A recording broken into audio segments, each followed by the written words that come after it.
Hello and welcome to another installment of Metallic Reviews, the show where I take an honest look at the harder, heavier side of music and give it an honest rating.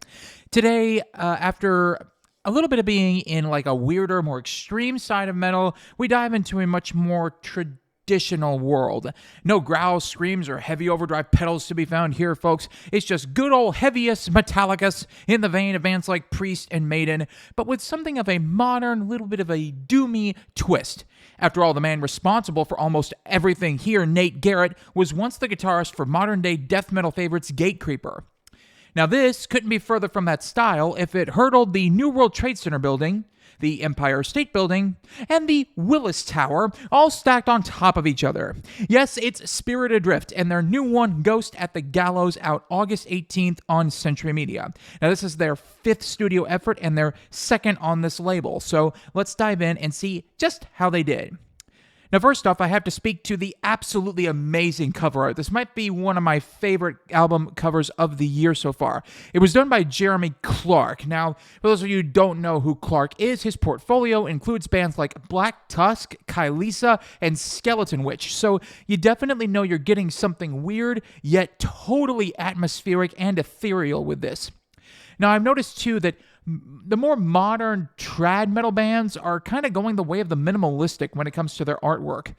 But even through that minimalism, they are ensnaring the viewer with just how unanimously grand the style is. It may not have much to offer, it may not carry death metal's grimy dichotomy between self-love and self-hate, nor does it carry black metal's eschewing of systematic beauty in favor of near-nothingness.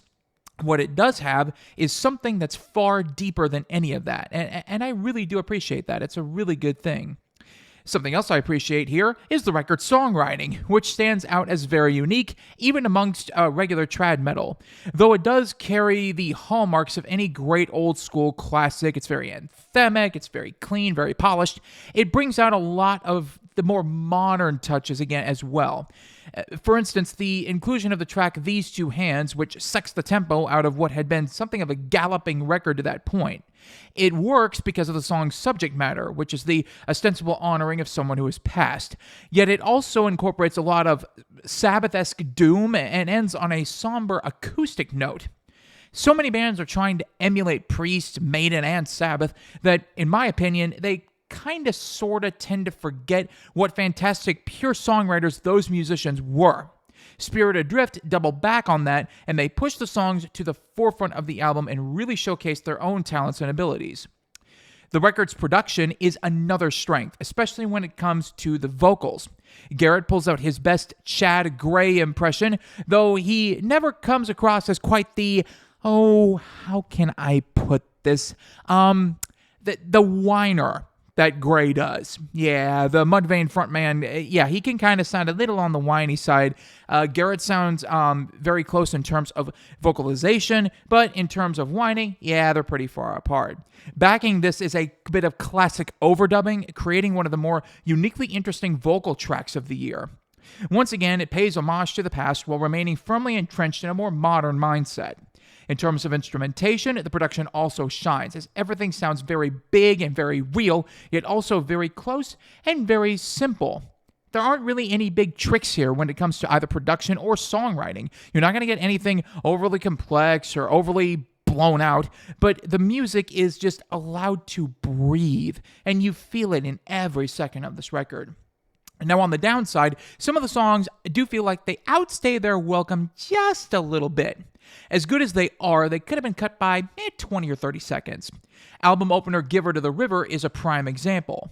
While it is one of my personal favorites, and I would say it is one of my favorites for album opener of the year so far, it does end on 2 full minutes of somewhat pointless jamming.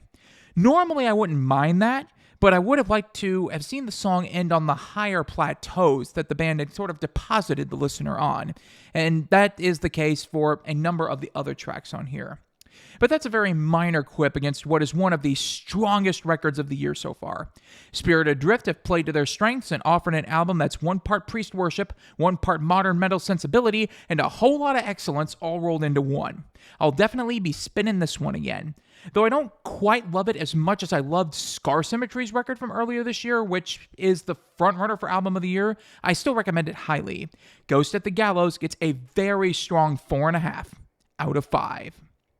Thank you so much for watching. Click like and please don't forget to subscribe to the channel for more Metallic reviews. Next week, we're going to be la-di-da. We're taking another shift. There's been so many paradigm shifts this year. But next week is, it's one of the more anticipated releases of the year, I would say, especially for fans of the show Metalocalypse, because Deathclock has a new album coming out. It's the Death Album 4, and we'll be taking a look at it on here. I hope you join me. You've been watching Metallic Reviews, where I give honest ratings to honest music, and I will see y'all next time.